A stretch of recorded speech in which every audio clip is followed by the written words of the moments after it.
ইসলামটাকে আপনি সবার সামনে উপস্থাপন করবেন, যার ইচ্ছা হবে সে কবুল করবে, যার ইচ্ছা হবে সে অস্বীকার করবে। যার যার কবরের শেষে যাবে, যার যার হিসেব শেষে দিবে। চাপিয়ে দেওয়ার সিস্টেমটা ইসলামের মধ্যে নাই। এখন আসেন, পরিবারের আপনাকে ফিতনা কিছু বললাম। অর্থনীতির জীবনে যাবেন, ব্যবসা বাণিজ্যের মধ্যে যান, দেখেন বেশিরভাগ কালোবাজারি করছে, সিন্ডিকেট করছে, মজুদদার মাপে কম দিচ্ছে, জনগণকে ঠকাচ্ছে, করছে না? এগুলো পলিটিক্যাল ফিতনা, এগুলো ইকোনমিক্যাল ফিতনা। তারপরে আপনি আরো দেখবেন ইকোনমিক সেক্টরে রিবা ভর্তি, সুদ। রিবা মানে কি? সুদ, রিবা দিয়ে ভর্তি। ঘুষ ছাড়া কাজ হচ্ছে না, ঠিক আছে? অন্যের সম্পদ আত্মসাৎ না করলে আমাদের পেটের ভাত হজম হচ্ছে না। তো এই যে দুর্নীতি বলেন, ঘুষ বলেন, রিবা বা সুদ বলেন, হ্যাঁ, তারপরে কালো বাজারি বলেন, কালো টাকা সাদা করার টেন্ডেন্সি বলেন, পাচার বলেন, সবগুলো অর্থনৈতিক ফিতনা। এগুলো হচ্ছে কি? অর্থনৈতিক ফিতনা। এবার দুজন ফেরেশতা মাথার দিক থেকে আসবেন, আসতে চাইবেন, সালাত বলবে এখান দিয়ে আসা যাবে না, এদিক দিয়ে আসা যাবে না। ডান দিক দিয়ে আসতে চাইবেন, এদিক দিয়ে আসা যাবে না। বাম দিক দিয়ে আসতে চাইবেন, যাকাত বলবে এদিক দিয়ে আসা যাবে না। পায়ের দিক দিয়ে আসতে চাইবেন, আমলগুলো বলবে এদিক দিয়ে আসা যাবে না। তখন যাই হোক, তারা আসবেন। এটা কথা কি? এটা কথাটা হচ্ছে যে সলাতের গুরুত্ব, মানে সে সলাত আদায় করেছে, সে আমার হক আদায় করেছে, আমি তার পক্ষে আছি, এটা পক্ষে বোঝাচ্ছে। রোজা বলবে আমি ওর পক্ষে আছি, তাকে আপনি কোনো শাস্তি দিবেন না, আমি তার পক্ষে আছি। আপনারা দুজন তাকে শাস্তি দিবেন না, আমি যাকাত তার পক্ষে আছি, এটা পক্ষে থাকার কথা। তারপরেও তারা আসবেন, চোখগুলো হবে নীল এবং কালো বর্ণ, নীলাপ চোখের, কালো। মুনকার নাকি? উঠে বসিয়ে দেওয়া হবে। এবার তিনটা প্রশ্ন। প্রথমে প্রশ্ন হচ্ছে কি? মান রব্বুক, তোমার রবকে? তখন মুমিন বান্দা বুক ফুলিয়ে বলবে রব্বি আল্লাহ, আমার রবকে আল্লাহ। পৃথিবীতে যে ব্যক্তি আল্লাহর সাথে শিরিক করে নাই, আল্লাহ তাওহীদের উপর থেকেছে এবং তার উপরে মৃত্যুবরণ করেছে, ইনশাআল্লাহ সে ব্যক্তি এর উত্তর নির্দ্বিধায় দিতে পারবে ইনশাআল্লাহ। আর দুনিয়াতে যে বা যারাই আল্লাহর সাথে শিরিক করবে, আল্লাহর সাথে শিরকের পাপে লিপ্ত হবে, ওই অবস্থায় মারা যাবে, তাওহীদের উপর থাকবে না, কোশ্চিন কালেও মান রব্বুক উত্তর দিতে পারবে না। তারপরে প্রশ্ন হয়ে যাবে মা দিনুক, তোমার দিন কি ছিল? মুমিন বান্দা উত্তর দিবে কি? দিন ইয়াল ইসলাম, আমার দিন ছিল ইসলাম। এখানে শুনে রাখেন, পৃথিবীতে যারা ইসলামকে পরিপূর্ণরূপে পালন করবে তারাই এই উত্তর দিতে পারবে ইনশাআল্লাহ। যারা ইসলামকে ঠাট্টা বিদ্রুপের, হাসি তামাশার পাত্র বানিয়েছে, মন চাইলে কিছু করি, মন চাইলে কিছু করি না, সহজগুলো একটু আমল করি, বাকি কিছুর আমল ধারি না, হ্যাঁ, নামাজ পড়ি, সুদ ছাড়তে পারি না, ঠিক আছে, বছর বছর উমরা করি, এদিকে ঘুষ দুর্নীতি ছাড়তে পারি না, ইসলামকে ঠাট্টা তামাশার পাত্র বানিয়েছে, এরা কোশ্চিন কালে উত্তর দিতে পারবে না মা দিনুক, দিনে পরিপূর্ণরূপে ইসলামে প্রবেশ করতে বলেছেন আল্লাহ রাব্বুল আলামিন। যারা পরিপূর্ণরূপে ইসলামে প্রবেশ করবে এবং ইসলামের প্রতিটা মৌলিক বিধান মেনে চলবে, ইনশাআল্লাহ তারা এর উত্তর দিতে পারবে। এরপরে আসবে তৃতীয় প্রশ্ন। নবী সাল্লাল্লাহু আলাইহি ওয়াসাল্লামকে দেখানো হবে। যখন দেখানো হবে তখন সূর্য যখন ডুবে যায়, যে দৃশ্যটা আমরা দেখতে পারি না, ওই দৃশ্যটা ভেসে উঠবে এবং মুমিন বান্দা অস্থির হয়ে যাবে, বলবে আমাকে ছেড়ে দাও, আমি নামাজ পড়বো। সুবহানাল্লাহ। কারণ তার কাছে মনে হবে যে আসরের ওয়াক্ত হয়ে গেছে, আসরের ওয়াক্ত হয়ে গেছে, আসরের ওয়াক্ত চলে যাচ্ছে, আমাকে নামাজ পড়তে হবে। চিন্তা করেছেন? ওই যে একটা হাদিস আছে না, যে 7 শ্রেণীর মানুষকে আল্লাহ রাব্বুল আলামিন আরশের ছায়া দিবেন, তার মধ্যে এক শ্রেণীর মানুষকে যার অন্তর মসজিদের সাথে ঝুলে থাকে, তার মন মসজিদের সাথে ঝুলে ছিল, এই সূর্য ডুবে গেল বলে আমাকে ছেড়ে দাও, আমি নামাজ পড়তে যাব। তখন ফেরেশতারা বলবেন তোমাকে নামাজ পড়তে দেয়া হবে, তবে তার আগে তুমি এর উত্তর দাও। কি উত্তর? এই ব্যক্তির দিকে তাকাও। তখন নবী সাল্লাল্লাহু আলাইহি ওয়াসাল্লামকে দেখানো হবে, সাল্লাল্লাহু আলাইহি ওয়াসাল্লাম দরুদ পড়বেন, বলা হবে যে এই ব্যক্তির সম্পর্কে তোমার কি ধারণা? মান হাযা রাজুলু বুইসা ফীকুম, এই ব্যক্তি কে, যাকে তোমাদের কাছে পাঠানো হয়েছিল? মুমিন ব্যক্তি নির্দ্বিধায় বলে দিবে যে তিনি হচ্ছেন আমার নবী মুহাম্মদুর রাসূলুল্লাহ সাল্লাল্লাহু আলাইহি ওয়াসাল্লাম। দেখুন, পৃথিবীতে যে বা যারাই নবী সাল্লাল্লাহু আলাইহি ওয়াসাল্লামের সুন্নতের উপর আমল করবে, ইনশাআল্লাহ সে তার উত্তর দিতে পারবে। দুনিয়াতে যারা নবীর সুন্নতের 5 পয়সা পরোয়া করছে না, তার আদর্শের 5 পয়সা দাম দিচ্ছে না, তারা কোশ্চিনকালে উত্তর দিতে পারবে না। নাম হতে পারে আব্দুর রহমান, আব্দুর রহিম, নবীর সুন্নতের ধার ধারে না, তারা উত্তর দিতে পারবে না। নবীর সুন্নতের গুরুত্ব কত গভীর, এটা আমাদেরকে এখান থেকে বুঝতে হবে। তাই প্রিয় যুবক ভাইরা, মুসলিম ভাইরা, আমাদের জীবনটাকে নবীর আদর্শ এবং সুন্নতে ঢেলে সাজাতে হবে। সকাল থেকে সন্ধ্যা পর্যন্ত প্রতিটা কাজ করবো কার তরিকায়? রাসূলের তরিকায়। নামাজ পড়বো তার তরিকায়, রোজা, সিয়াম, হজ, জাকাত, আমল, মুআমালাত, আখলাক সব কার তরিকায়? নবী সাল্লাল্লাহু আলাইহি ওয়াসাল্লামের তরিকা অনুযায়ী ইনশাআল্লাহ। আল্লাহ পাক তৌফিক এনায়েত করুন, আমিন। এবার ফেরেশতা দুজন জিজ্ঞাসা করবেন অবাক হয়ে যে তুমি কিভাবে এটা জানলে? তুমি কিভাবে এই 3টা প্রশ্নের উত্তর দিতে পারলে? কারণ বেশিরভাগ মানুষ তো উত্তর দিতে পারবে না, বেশিরভাগ মানুষই এই উত্তর দিতে পারবে না। কারণ কিয়ামতের মাঠে 1999 জন মানুষ জাহান্নামে যাবে, নাউজুবিল্লাহ। তো এটা কঠিন পরীক্ষা।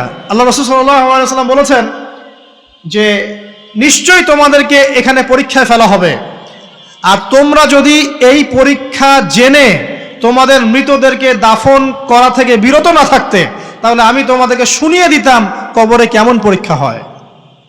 মানে যদি আমরা শুনতে পারতাম যে কবরে কেমন পরীক্ষা হয়, আমরা ভয়ে আমাদের মৃতদেরকে দাফন পর্যন্ত করতাম না। এটা নবীজি বলছেন সাল্লাল্লাহু আলাইহি ওয়াসাল্লাম। তাকে জিজ্ঞাসা করা হবে যে তুমি কিভাবে জানলে এটা? বেশিরভাগ মানুষ তো পারে না উত্তর দিতে। তখন সেই ব্যক্তি বলে বসবে, সেই ব্যক্তি বলবে যে করাতু কিতাব আল্লাহ, আমি আল্লাহর কিতাব এই কোরআন পড়েছি। মুমিন বলবে আমি আল্লাহর কোরআন পড়েছি, ফাআমানতু বিহি, আমি এর উপর ঈমান এনেছিলাম, ওয়া সাদ্দাকতু, এবং সত্যায়ন করেছিলাম। সুবহানাল্লাহ। অতএব দুনিয়াতে যারা দ্বীনের জ্ঞান অর্জন করছে না, কোরআন পড়ছে না, হাদিস পড়ছে না, পড়াশোনার চেষ্টা করছে না, জানার চেষ্টা করছে না, কবরে পাওয়া ডিফিকাল্ট আছে। এটা একটা অন্যতম প্রশ্ন। আমরা কিন্তু মনে করি 3টা প্রশ্ন হচ্ছে, আসলে প্রশ্ন হচ্ছে কয়টা? 4টা। 3টার পরে আরো একটা এক্সট্রা। কিভাবে জানলে? তখন উত্তর দিচ্ছে আমি আল্লাহর কিতাব পড়েছি, ঈমান এনেছি, সত্যায়ন করেছি। সুবহানাল্লাহ। নবী সাল্লাল্লাহু আলাইহি ওয়াসাল্লাম হাদিসের পরের অংশে বলছেন যে যখন কাফের বান্দাকে ওঠানো হবে, তখন ডানেও কিছু নাই, বামেও কিছু নাই, সামনে পিছনে কিচ্ছু নাই। মাথার দিক থেকে ফেরেশতারা চলে আসবেন, উঠিয়ে বসানো হবে, প্রশ্ন করা হবে কে তোমার রব? একটাই উত্তর, লা আদরি, আমি জানি না। নাউজুবিল্লাহ। কি তোমার দিন? লা আদরি, আমি জানি না। এই যে আল্লাহর তো খবর নাই, আল্লাহ পাকের বিধান মেনে চলার কোনো খবরই নাই, পরোয়াই নাই। সে জানবে কিভাবে ইসলাম কি জিনিস? সে জানবে কিভাবে আল্লাহ কি জিনিস? ও তো আল্লাহকে চিনেই না। দিব্যি বলে বেড়াচ্ছে মহাবিশ্ব সৃষ্টি হয়েছে বিগ ব্যাং থেকে, আল্লাহ বলে কেউ নাই। মানুষ সৃষ্টি হয়েছে বান্দর থেকে, নাউজুবিল্লাহ। মানুষ তো আল্লাহকে চিনছে না। এখনো মানুষ মনে করছে যে আল্লাহ বলতে কেউ নাই। এবং এই মুক্ত চিন্তার নামে, বাক স্বাধীনতার নামে নাস্তিকতার যে চর্চাটা বেড়েছে বাংলায়, এটা আশঙ্কাজনক। বড় বড় বিশ্ববিদ্যালয় থেকে পড়ে আসছে, অনেক সময় দেখলাম বড় বিশ্ববিদ্যালয়ের প্রফেসর, সে বলছে যে মহাবিশ্ব বিগ ব্যাং দিয়ে সৃষ্টি হয়েছে, সৃষ্টিকর্তা নাই এখানে। তো মুসলিম বিজ্ঞানীর একটা কথা বলতেন যে মানুষ বিজ্ঞান সম্পর্কে অল্প জানলে নাস্তিক হয়ে যায়, আর অনেক গভীর জ্ঞান অর্জন করলে আল্লাহর কাছে আত্মসমর্পণ করে। খেয়াল করে দেখবেন ডক্টর, ইঞ্জিনিয়ার যারা বড় বড় লেভেলে চলে গেছেন, অনেক সিনিয়র, তারা কিন্তু বেশিরভাগ নামাজি দেখবেন, নামাজ পড়ে, দান সদকা করে, সমাজ কল্যাণমূলক কাজ করে। তারা কিন্তু রোগীর সেবা করতে গেলেও বলে যে নামাজ পড়িয়েন, রোজা রাখিয়েন, তারা কিন্তু বলে। অনেক ডক্টর আমি দেখেছি এমন, যারা যত বেশি গবেষণা করে তারা তত বেশি আস্তিক হয়ে যায়, আর টুটাফাটা গবেষণা করলে নাস্তিক হয়ে যাবেন। কত প্রশ্ন, ইসলামের এটা কেন, ওইটা কেন, ইসলামে বহুবিবাহ কেন, হ্যাঁ, ইসলামে কি পর্দার বিধান কেন, তারপর ইসলামে এত রেস্ট্রিকশনস, এত বাইন্ডিংস কেন, হ্যাঁ, স্বাধীনতা নাই কেন, কত প্রশ্ন। ইসলামের এগেনস্টে কত তীর এখন ছোড়া হচ্ছে। তো এই ব্যক্তি কেমন করে উত্তর দিবে যে মাহদিনুক, তোমার দিন কি? আল্লাহর দিকে কত প্রশ্ন ছোড়া হচ্ছে, কত শিরকের পাপ আমরা করছি, অনেক সময় মুসলিম হয়েও শিরকের পাপ করছি। কিভাবে উত্তর দিবে? মান রব্বুক। 3 নাম্বার প্রশ্ন যখন করা হবে, এই ব্যক্তিকে দেখো দেখি, সে বলবে যে আমি জানি না এই ব্যক্তিকে, তবে শুনেছিলাম, মানুষের মুখে শুনেছিলাম, মানুষ যা বলতো আমি তাই বলতাম। মানে সে রাসূল সাল্লাল্লাহু আলাইহি ওয়াসাল্লামের নাম শুনেছিল হয়তোবা, কিন্তু তার সুন্নত বা আদর্শ কখনো মেনে চলে নাই, পারল না। এবার জান্নাতি ব্যক্তি হলে কি হতো, ওই যে সূর্য ডুবছিল যেখানে, তার দৃষ্টির সীমা পর্যন্ত কবরকে প্রশস্ত করে দেওয়া হতো এবং জান্নাতের একটা দরজা তার কবরে খুলে দেওয়া হতো। এটা কিভাবে করা হবে সেটা আল্লাহ পাক জানেন, এটার ব্যাখ্যা করার জ্ঞান আল্লাহ আমাদেরকে দেন নাই। যেই মানুষের ক্ষুদ্র জ্ঞানে মানুষ ব্যাকটেরিয়া ভাইরাস নিয়ে গবেষণা করতে হিমশিম খেয়ে যায়, সে মহাবিশ্বের স্রষ্টা নিয়ে কিভাবে গবেষণা করবে? আল্লাহ পাকের অসীম জ্ঞানের সামনে আমার জ্ঞান কি? খুবই ক্ষুদ্র। একটা হাদিসে এসেছে বুখারী শরীফের মধ্যে, যে একটা মহাসমুদ্রের মধ্যে যদি একটা পাখি এক ফোঁটা পানি উঠিয়ে নিয়ে যায়, ওই এক ফোঁটা পানি হচ্ছে মহাবিশ্বের জ্ঞান, আর বাকি পুরো মহাসাগর হচ্ছে আল্লাহ পাকের জ্ঞান। তো আমরা এই ক্ষুদ্র জ্ঞানের মানুষ হয়ে আল্লাহর জ্ঞানকে কেমন করে পেনিট্রেট করতে পারি? তো আল্লাহ পাক জান্নাতের দরজাগুলো খুলে দিবেন, একটা দরজা খুলে দিবেন, সেখান থেকে বাতাস আসবে, জান্নাতের নাজ নেয়ামত উপভোগ করতে থাকবে এবং তার রূহটাকে সবুজ রঙের পাখির আকৃতিতে জান্নাতে রেখে দেওয়া হবে। ইল্লিন মানে ওখানে জান্নাতের নিয়ামত সে পাবে। এটাকে বলা হয় দারুল বারজাখ বা বারজাখের জীবন। জীবন অনেকগুলো, একটা ছিল রুহের জগৎ। রুহের জগতে আমরা সবাই ছিলাম। শোনেন, রুহের জগতে যার সাথে যার বন্ধুত্ব ভালোবাসা গভীর ছিল, দুনিয়াতে তার সাথে তার ভালোবাসা বেশি। এটা হয়তো জানেন না, জানতেন হাদিসটা? রুহের জগতে যদি কখনো আপনার সাথে আমার দেখা হয়ে থাকে, দুনিয়াতে আপনার সাথে আমার দেখা হবে ইনশাআল্লাহ।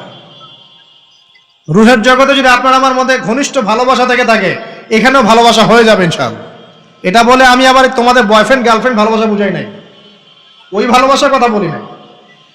আবার রুহের জগতে বিদ্বেষ, এখানেও দেখবেন বিদ্বেষ। ওটা একটা জগৎ ছিল যেখানে আল্লাহ পাক সমস্ত আদম সন্তানকে সৃষ্টি করে তাদের রুহটাকে রেখেছিলেন এবং ওয়াদা নিয়েছেন। কি ওয়াদা? আল্লাহ পাক বলেছিলেন আলাস্তু বিরব্বিকুম, সূরা আরাফের 182 নম্বর আয়াত পড়ে দেখবেন, 182 নম্বর আয়াত। আল্লাহ পাক বলেছিলেন যে আমি ওয়াদা নিয়েছিলাম, আলাস্তু বিরব্বিকুম, আমি কি তোমাদের রব নই? আমরা সবাই বলেছিলাম বেলা ইয়া রব্বি, অবশ্যই আপনি আমাদের রব। দুনিয়াতে এসে আমরা ভুলে গেছি।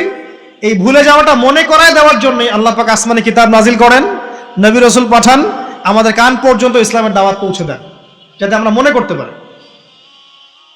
এবার আসেন রুহের জগতের পর আসলাম এই যে দুনিয়ার জগৎ, দারুদ দুনিয়া। দুনিয়ার মধ্যে আছি হয়তো 50, 60, 70, 100 বছর হাইয়েস্ট। এরপর যাবে দারুল বারজাখ, বারজাখের জগৎ। পাপী ব্যক্তি হলে জাহান্নামের দরজা খুলে দেওয়া হবে আর জাহান্নামের সে আযাব ভোগ করতে থাকবে, এবং পুণ্যবান ব্যক্তি হলে জান্নাতের দরজা খুলে দেওয়া হবে এবং এর নাজ নেয়ামত সে ভোগ করতে থাকবে। তখন তাকে বলা হবে এটা জান্নাতের সেই জায়গা যেখানে তুমি থাকবে। এটা দেখার সাথে সাথে, শোনার সাথে সাথে তার যে খুশি উৎফুল্লতা আরো অনেক বেড়ে যাবে এবং সে কি করবে জানেন? সে পৃথিবীতে ফিরে আসতে চাইবে। সে বলবে আমাকে আমার পরিবারবর্গকে জানাতে দেন, আমাকে আমার পরিবারবর্গকে জানাতে দেন যে আমি ভালো আছি। তখন ফেরেশতারা তাকে বলবেন যে এটা সম্ভব না, তোমার এবং তাদের মাঝে দারুল বারজাখ আছে, তুমি এটা ভেদ করে যেতে পারবে না। তখন তার আত্মাটাকে ইল্লিনে দেওয়া হবে, একটা সবুজ পাখির আকৃতিতে জান্নাতে ঘুরে বেড়াবে ইনশাআল্লাহ। আর যদি জাহান্নামী হয় তাহলে যে বললাম দরজা খুলে যাবে, জাহান্নামের মর্মান্তিক আযাব তার দিকে আসতে থাকবে। কবর সংকুচিত হয়ে আসবে এমন ভাবে যাতে তার বাম পাজর ডান পাজরের ভিতরে এইভাবে ঢুকে যাবে, নাউযুবিল্লাহ। এবং এই আযাব চলতে থাকবে ইলা ইয়াউমি ইউবআসুন, পুনরুত্থানের দিন পর্যন্ত। এখন এই যে হাদিসটা আপনারা শুনলেন, এই হাদিসটা ব্যক্তিকেন্দ্রিক নয় কি? এখানে তিনটা বিষয় আপনাকে ফোকাস করতে হবে আমাদেরকে। এক, তাওহীদ, আল্লাহ পাকের তাওহীদ। দুই, রিসালাত, রাসূলুল্লাহ সাল্লাল্লাহু আলাইহি ওয়াসাল্লামের রিসালাত। এবং আখিরাত, পরকাল। এই তিনটা বিষয় খুব স্বল্প কথায় বলছি। দেখুন, তাওহীদ কি? আল্লাহ পাকের একত্ববাদ। এক আল্লাহকে আপনি সৃষ্টিকর্তা মানবেন, রিজিক দাতা মানবেন, পালন কর্তা মানবেন, সন্তান দাতা, ভালো মন্দের মালিক, সমস্ত কিছুর মালিককে আল্লাহ। আল্লাহ আল্লাহ আমাকে বাঁচিয়ে রেখেছেন, আল্লাহ আমাকে মৃত্যু দিবেন, আল্লাহ আমাকে রিজিক দেন, আল্লাহ আমাকে সন্তান দিবেন, আল্লাহ আমার ভালোর মালিক, আল্লাহ মন্দের মালিক, আল্লাহ সমস্ত কিছুর মালিক। এই কনসেপ্ট পরিষ্কার থাকবে, লা ইলাহা ইল্লাল্লাহ পরিষ্কার থাকবে। সমস্ত বিষয় কার পক্ষ থেকে? আল্লাহর পক্ষ থেকে। এই তাওহীদ, সংক্ষিপ্ত কথায় বললাম তাওহীদ। এর মধ্যে তিনটা ক্লাসিফিকেশন আছে: রুবুবিয়্যাত, উলুহিয়্যাত, আসমা ও সিফাত। এটা আপনারা কিতাবুত তাওহীদ বই থেকে পড়ে নিয়েন। সংক্ষেপে বলে দেই, রুবুবিয়্যাত আল্লাহ পাকের সমস্ত বিষয়গুলো তার দিকে সম্বন্ধ করা, সৃষ্টিকর্তা, পালনকর্তা, রিজিক দাতা সবকে আল্লাহ। উলুহিয়াত কি? দুনিয়াতে এসেছি আল্লাহ পাকেরই দাসত্ব করতে হবে, অন্য কারো দাসত্ব চলবে না, তাওহীদ উলুহিয়াত। আসমা সিফাত কি?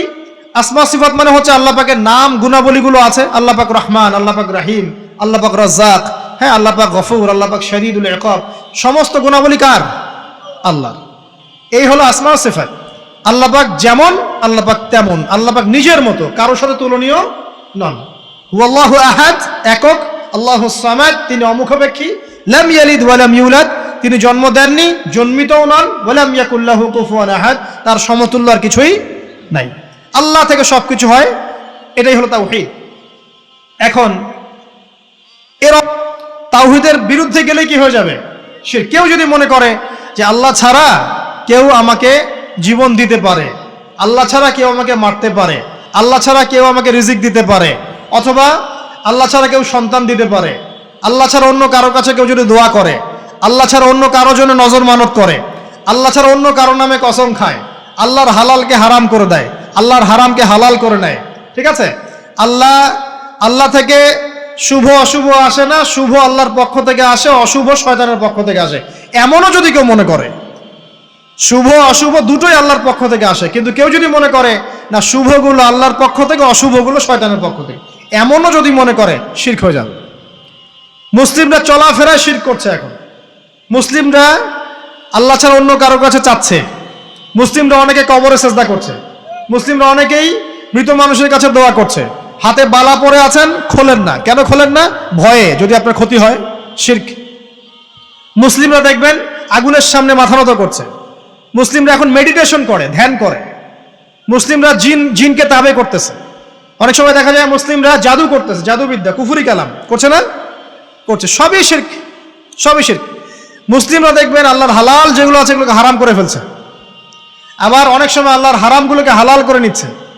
সুদ কি ভাই? এখানে ফরজ, হালাল করে নেওয়া হয়েছে। মদ কি? তোমাদের কাছে তো ওয়াজিব, না খাইলে ঘুম হয় না। তো এই যে আল্লাহ হারামগুলোকে কি করছি আমরা? হালাল করে ফেলছি, এটাও শিরক, কুফরি একটা। তো এক কথায় তাওহীদের উপর যারা থাকবে, মান রব্বুক উত্তর দিতে পারবে ইনশাআল্লাহ। যারা শিরক করে ফেলবে ওই অবস্থায় মারা যাবে, মান রব্বুক উত্তর দিতে পারবে না। আমার কথা কি বোঝা যাচ্ছে? আমি সহজ করার চেষ্টা করছি, কিন্তু হয়তো পারছি না, এটা আমার ব্যর্থতা। এক কথায় যদি আমরা কবরের প্রথম প্রশ্নের উত্তর দিতে চাই, তাহলে আমাদেরকে অবশ্যই তাওহীদের উপর থাকতে হবে, শিরকে যাওয়া যাবে না। প্রিয় ভাইরা, শিরকের পাপ থেকে আজকে তওবা করে ফেলবেন। আল্লাহ জেনে না জেনে জীবনে যত শিরক করেছে আল্লাহ মাফ করে দাও, আমিন। এবং আগামী দিনগুলোতে শিরকের পাপে লিপ্ত হয় না। প্রিয় ভাইরা, যদি আপনার আমল নামায় আসমান জমিন সমানও পাপ থাকে, শিরকের পাপটুকু না থাকে, আল্লাহ পাক আপনার পুরো পাপ মাফ করতে পারবে ইনশাআল্লাহ। আল্লাহ পাক বলেছেন, মেরাজের রাতে নবী সাল্লাল্লাহু আলাইহি ওয়াসাল্লামকে আরশে আজিমের কাছে উঠিয়ে নিয়ে আল্লাহ পাক 3টা ওহী করেছেন। কয়টা ওহী? একটা ছিল 5 ওয়াক্ত নামাজ, ঠিক আছে?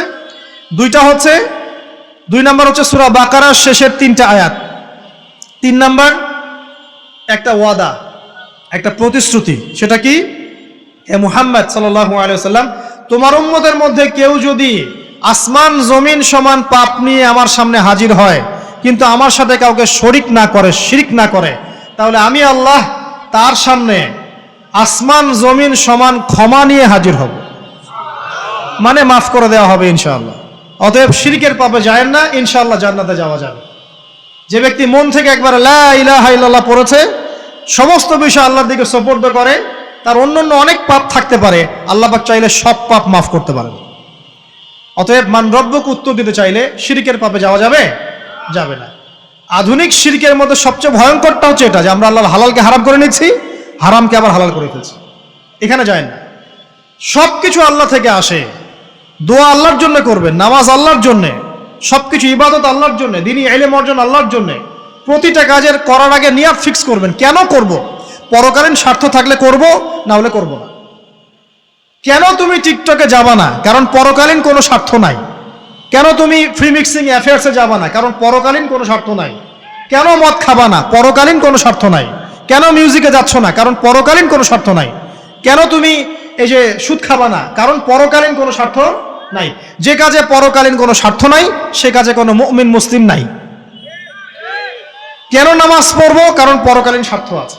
কেন রোজা রাখবো? পরকালীন স্বার্থ আছে। কেন আমি হালাল বিয়ে করব, হারাম জেনায় যাব না? পরকালের স্বার্থ আছে। কেন আমি যাকাত দিব, ব্যবসা করব, সুদ খাবো না? কারণ পরকালের স্বার্থ আছে। কেন ইসলামের দাওয়াত দিব? পরকালের স্বার্থ আছে। কেন হাদিস প্রচার করব? কারণ পরকালের স্বার্থ আছে। ইসলামের জন্য সবর করব কেন? পরকালের স্বার্থ আছে। পরকালের স্বার্থ যেখানে, মুসলিম সেখানে। পরকালীন স্বার্থ নাই, আমরা নাই। প্রত্যেকটা কাজ করার আগে নিয়তটা ফিক্স করতে হবে, পরকালের কোনো স্বার্থ আছে? যদি বলে হ্যাঁ আছে, তাহলে করবেন। স্বার্থ নাই, আমি নাই। কোনো ফুজুল কি বাত বা ফাহেসা কোনো কাজ, এসব কাজে আমরা নাই, বিকজ এগুলোতে কোনো পরকালীন স্বার্থ নাই। ব্যাস, আমাদের জীবনের প্রতিটা মোমেন্ট, প্রতিটা সেকেন্ড আল্লাহর দেয়া দান। আমি নিজের ইচ্ছা মতো এটাকে অপব্যয় করতে পারি না।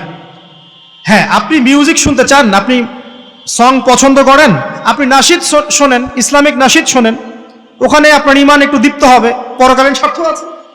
আপনি নিজের যৌন চাহিদাকে দমন করতে পারছেন না, হালালভাবে বিয়ে করে নেন। বিয়ে করার পর আপনি যত ইচ্ছা স্ত্রীকে মহব্বত করেন, প্রত্যেকটা মহব্বতে নেকি পাবেন। এমনকি স্ত্রীর দিকে নেক নজরে তাকাবেন, তাতেও নেকি। তার মুখে খাবার তুলে দেবেন, তাতেও নেকি। তার হাত ধরে হাঁটবেন, তাতেও নেকি। তাকে নিয়ে রাত্রে চাঁদ দেখবেন, তাতেও নেকি। আপনি আপনার নিয়তটাকে চেঞ্জ করেন, কাজের ডাইরেকশন চেঞ্জ করেন। পরকালের স্বার্থ থাকলে করবো, না হলে করবো না। আপনি পছন্দ করেন ঘুরে বেড়াতে, আল্লাহর দিনের দায়ী হয়ে ঘুরে বেড়ান না, সমস্যা কি? আল্লাহর জমিন ঘুরে দেখেন, এইসব অবান্তর কাজে লিপ্ত না থেকে আল্লাহ পাকের নিদর্শনগুলো ঘুরে দেখেন, আপনার ইমান বাড়বে ইনশাল্লাহ। আপনার সংস্কৃতি ভালো লাগে, ইসলামিক সংস্কৃতি মেনে চলেন।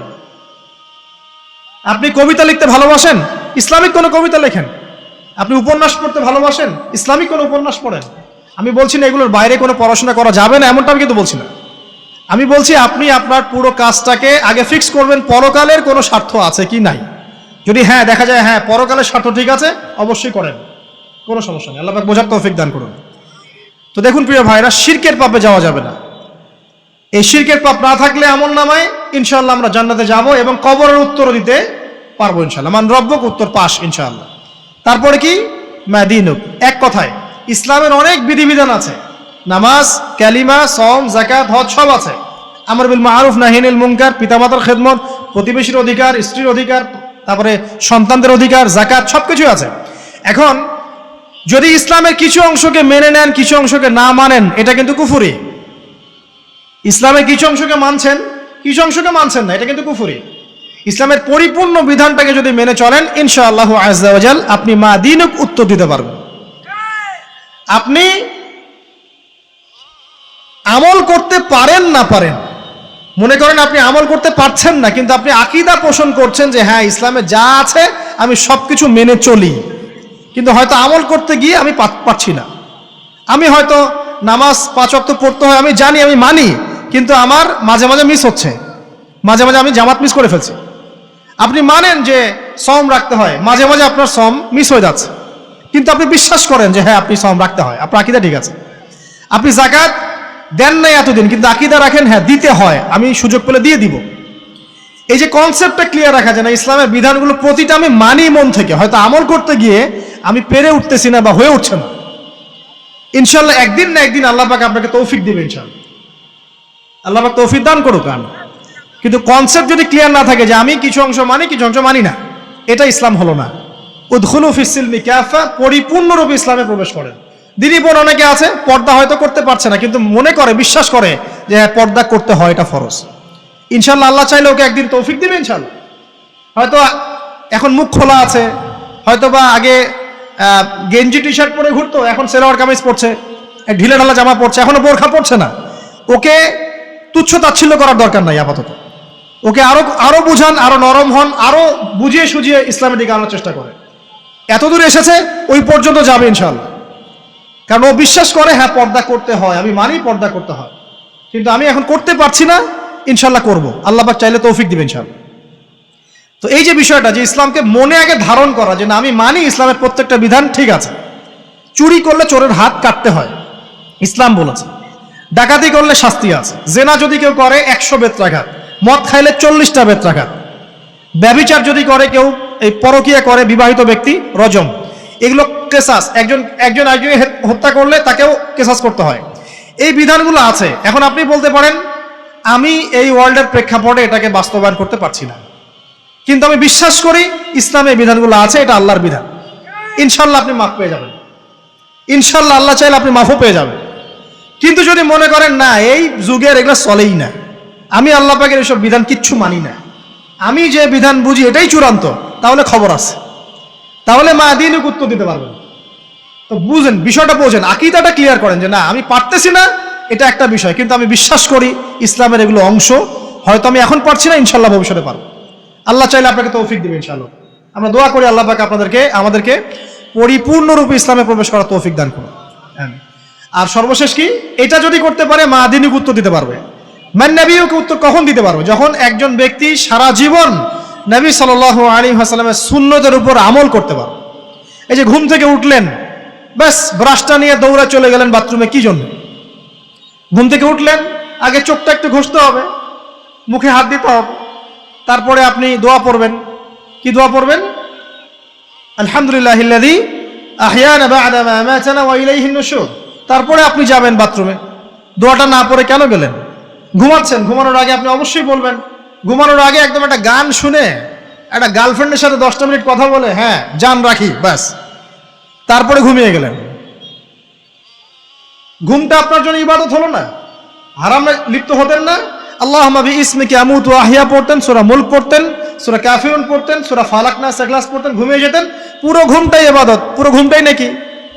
ঘুমিয়ে আছেন নাকি পাচ্ছেন? আপনি ইচ্ছাকৃতভাবে আপনার আমলটা নষ্ট করলেন। ইস্তেঞ্জা করতে গেছেন, ইস্তেঞ্জা করতে গিয়ে গান শুরু করে দিল বাথরুমে। বাথরুম সিঙ্গার আছে না কিছু? বাথরুমে গান গাওয়ার জায়গা নাকি? তো ওখানে গান শুরু করলো। বাথরুমে গান গাবেন কেন? আপনি ঢোকার সময় বলবেন কি, বিসমিল্লাহ আল্লাহুম্মা ইন্নী আউযু বিকা মিনাল খুবসি ওয়াল খাবাইস, এরপর ইস্তেঞ্জা করবেন, তারপরে আপনি গুফরানাকা বলে বের হয়ে আসবেন। পুরো ইস্তেঞ্জার সময়টুকু নাকি? নামাজ পড়তে দাঁড়িয়েছেন, এখানে রিয়া কোনো লৌকিকতা থাকবে না, লোকজন আমাকে দেখছে আমি ভালো করে নামাজ পড়ি, এমন থাকবে না। নামাজে দাঁড়িয়েছেন আল্লাহর জন্য খালেস। এখন আল্লাহ আপনার মাঝখানে আর কেউ নাই, আল্লাহ আপনার মাঝখানে আর কেউ নাই। এমনকি যা ইচ্ছা তাই নামাজ পড়বেন? একদল বের হয়েছে এখন দেখি 2 ওয়াক্ত নামাজ পড়ে। তাদের বক্তব্য হচ্ছে যে 5 ওয়াক্ত নামাজ নাকি কোরআনে নাই, আর ওরা খালি কোরআন মানে হাদিস নাকি মানে না। কত যে ফেরকা এখন বের হয়েছে আল্লাহ ভালো জানে। তো 5 ওয়াক্ত নামাজ কোরআনে নাই বলে, সুবহানাল্লাহ। তো 2 ওয়াক্ত নামাজ পড়ে। তো এখন নামাজ কি মন গরম হবে পড়লেই হবে? ফজরের নামাজে দাঁড়িয়েছেন, ফজর নামাজ কয় রাকাত? 2 রাকাত। এখন আমি যদি বলি নামাজ তো ভালো কাজ, 2-এর জায়গায় 4 পড়লে কি সমস্যা ফজরে? যদি এমনটা বলি হবে? কেন হবে না? কারণ নবী সাল্লাল্লাহু আলাইহি ওয়াসাল্লাম 2 পড়েছেন, আমাকে 2 পড়তে হবে, সিম্পল। 4 পড়লে আপনার নামাজ বাতিল। ফজরের নামাজ 4 রাকাত পড়লে নামাজ কি বাতিল হবে না? মাগরিবের নামাজে দাঁড়িয়েছেন, 3 রাকাত নামাজ, তখন আপনি মনে চিন্তা করছেন না 3-এর জায়গায় আমি 4 পড়বো, 5 পড়বো। নামাজ তো ভালো জিনিস, বেশি করলে কি সমস্যা? সবকিছু বেশি করতে হয় না। রাসূলুল্লাহ সাল্লাল্লাহু আলাইহি ওয়াসাল্লাম যা দিয়েছেন তাই করতে হয়, এর নাম সুন্নত। বাইরে গেলে হবে কি? বেদাত। প্রত্যেকটা কাজ খেয়াল করতে হবে। তো প্রত্যেকটা আমল এভাবে। নামাজ, এই যে রোজা রাখবেন, রমজান মাসে রোজা রাখলে এটা ফরজ। আর আপনি চিন্তা করেন রোজা তো ভালো জিনিস, আমি রমজানও রাখবো, শাবান পুরো 2 মাসে রাখবো, হবে? দেখেন নফল বিষয়টা আলাদা, আমি ফরজের কথা বলছি। কেউ যদি মনে করে ফরজ রোজা আমি 2 মাসে রাখবো, রমজানও রাখবো, শাবানও রাখবো, রোজা ভালো জিনিস করলে কি সমস্যা হবে? হবে না। এভাবে হজ করতে হয় ওইখানে আরাফার মাঠে। আপনি মনে করেন কুড়িগ্রামে হজের একটা জায়গা বানাইলাম আমরা, মনে করেন কথার কথা, এমনও কিন্তু জায়গা আছে মানুষ অন্য জায়গায় হজ করে, কিন্তু আপনি ভাবছেন এমনি এমনি বলছি। এমন অনেক ফেরকা আছে মুসলিমদের মধ্যে, মুসলিম নামধারী, এগুলো মুসলিম না, হজেরও জায়গা বানাইছে আলাদা, ওখানে হজ করে, ওখানে তাওয়াফ করে। এখন হজ যেখানে করতে হবে ওখানে না করে যদি এখানে করি, হবে? হবে না। যাকাত দেওয়ার একটা লিমিট আছে, এইটুক দিতে হবে। আপনি এখন কম দিলেন, হবে? আবার দিলেন না আমি একদম বেশি দিয়ে ফাটায় ফেলাবো একেবারে, সেখানে হবে? তো এই জিনিসগুলো খেয়াল রাখতে হবে যে আমাদের এক কথায় নবী সাল্লাল্লাহু আলাইহি ওয়াসাল্লামের সুন্নাহটা মেনে চলা। আমলের ক্ষেত্রেও একইভাবে, আপনার অর্থনৈতিক জীবনেও নামাজ, রোজা, হজ, যাকাত আপনার পারফেক্ট। এবার আপনি এসেছেন অর্থনীতির ক্ষেত্রে, এসে মাশাআল্লাহ দাড়ি টুপি জুব্বা নিয়ে মাপে কম দিচ্ছেন, চলবে? দাড়ি টুপি জুব্বা আছে, মানুষকে ঠকাচ্ছেন, মজুদ করছেন, সিন্ডিকেট করছেন, অনেক সময় সরকারকে বিব্রত করে ফেলছেন, মাল মজুত করছেন, দাম বেড়ে যাচ্ছে, বিব্রত হচ্ছে সরকার। হবে? দাড়ি টুপি পাগড়ি জুব্বা পরে, ভিতরটা আগে। ইমান ভিতরে না থাকলে দাড়ি টুপিতে লাভ আছে? তাকওয়া ভিতরে না থাকলে আমার দাড়ি টুপিতে লাভ আছে? মুহসিন হতে হবে। সো ইকোনমিক সেকশনে গিয়েও নবীর আদর্শ ভুলে যাওয়া যাবে না, সেখানেও তার আদর্শ মেনে চলতে হবে। এভাবেই সমাজ জীবন পরিবার সর্বক্ষেত্রেই নবীর সুন্নাহ মেনে চললে পরে ওই ব্যক্তিকে উত্তর দেওয়া যাবে ইনশাআল্লাহ, তিনি আমাদের নবী মুহাম্মদ রাসূলুল্লাহ সাল্লাল্লাহু আলাইহি ওয়াসাল্লাম। সর্বশেষ গিয়ে বলা হবে কিভাবে জানলে? তখন উত্তর কি দিবে মুমিন? আমি আল্লাহর কিতাব পড়েছি, ঈমান এনেছি, এরপরে আমি সত্যায়ন করেছি। তার মানে পড়াশোনা করতে হবে না ভাই? আল্লাহর কিতাব পড়তে হবে না? কারা কারা আল্লাহর কিতাব পড়তে জানেন হাত তোলেন। আলহামদুলিল্লাহ। আগামী রমাজান আসার আগেই পুরো কোরআন এক খতম করবেন, পারা যাবে ইনশাআল্লাহ? এবং প্রত্যেক দিন আমাকে ওয়াদা করেন, প্রত্যেক দিন এক পারা করে কোরআন তেলাওয়াত করব, পারবেন ইনশাআল্লাহ? না বলেন পারবো ইনশাআল্লাহ? পারবো ইনশাআল্লাহ। আল্লাহ পাক তৌফিক দান করুন, আমিন। কোরআন পড়তে হবে। শুধু কি জাস্ট তোতা পাখির মতো পড়েই যাবেন সারা জীবন? অর্থটা একটু বোঝার চেষ্টা করবেন না ভাই? করা উচিত না? করা উচিত। যদি আপনার সামর্থ্য থাকে আপনার অবশ্যই করা উচিত। সামর্থ্য নাই, বয়স হয়ে গেছে, পারেন না, সেটা আলাদা বিষয়। সামর্থ্য আছে আপনার অবশ্যই উচিত। আলহামদুলিল্লাহি রাব্বিল আলামিন মানে কি? আর রহমানির রহিম মানে কি? মালিকি ইয়াউমিদ্দিন বলছি, এটা মানে কি? ইয়্যাকা না'বুদু বলছি, ওয়া ইয়্যাকা নাস্তাঈন, এর অর্থ কি? ইহদিনাস সিরাতাল মুস্তাকিম মানে কি? সিরাতাল্লাযীনা আন'আমতা আলাইহিম গায়রিল মাগদুবি আলাইহিম ওয়ালাদ-দালিন, কি অর্থ? কি বললাম? নামাজে এটার অর্থ জানলে মনোযোগ কি ডানে বামে যাবে? যাবে না ইনশাআল্লাহ। এই যে আল্লাহ পাক বলছেন, ইয়া আইয়ুহাল্লাযীনা আমানুত্তাকুল্লাহ, হে মুমিনগণ আল্লাহকে ভয় করো, হাক্কা তুকাতিহি ওয়া লা তামুতুন্না ইল্লা ওয়া আনতুম মুসলিমুন, তোমরা এমন ভাবে আল্লাহকে ভয় করো, ভয় করার মতো ভয় করো, এবং পরিপূর্ণ মুসলিম না হয়ে মৃত্যুবরণ করো না। এর অর্থটা জানলে ভালো লাগলো না? বুঝতে পারলাম না কোরআনটা? আল্লাহ বলছেন ওয়াদারু মা বাকিয়া মিনার রিবা, সুদের অবশিষ্ট অংশ ছেড়ে দাও। ওয়া ইল্লাম তাফআলু ফাআযানু বিহারবিন মিনাল্লাহি ওয়া রাসূলিহি, যদি না করো আল্লাহ এবং রাসূলের সাথে যুদ্ধের ঘোষণা শুনে রাখো। অর্থ জানলে হেদায়েত পাওয়া যায় না? অতএব অর্থটা জানার চেষ্টা করেন। আল্লাহ পাক তৌফিক ইনায়াত করুন।